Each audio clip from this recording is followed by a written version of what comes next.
Suite à la deuxième question d'auditeur, cette fois c'est Micheline qui nous l'a posée sur notre répondeur. La voilà. Je voudrais une réponse pour les bobos, les petits bobos. J'ai consulté récemment mon phlébologue qui m'a trouvé une hypodermite dans les jambes. Et c'est très invalidant car si je me mets dans mon lit les jambes couvertes avec ce qu'il faut, quoi, les jambes me brûlent. Est-ce que je pourrais avoir une réponse du docteur Jimmy Mohamed?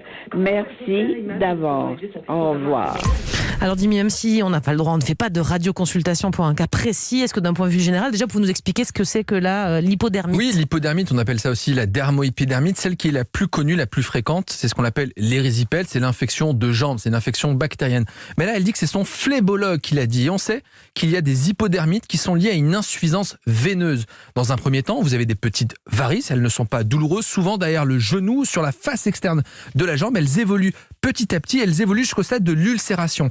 Et on sait que chez certaines personnes, il va y avoir, à cause de cette insuffisance veineuse, de l'inflammation qui va simuler ce qu'on appelle un érysipèle dont je vous ai parlé, et donc qui va simuler une infection de jambe. C'est donc une simulation d'infection en quelque sorte. Et alors, même si on ne va pas répondre à Micheline directement, on peut pas il faut qu'elle voit ça avec son médecin évidemment, mais comment ça se traite? Alors, ça ressemble à une infection. C'est une grosse jambe rouge, douloureuse. Et donc, parfois, on va donner des antibiotiques à tort. Là, c'est son phlébologue qui a tiré la sonnette d'alarme. Alors, peut-être qu'il lui a donné des antibiotiques, mais souvent, on a recours à des bas de contention pour prévenir ça, car on n'a pas de traitement suffisamment efficace.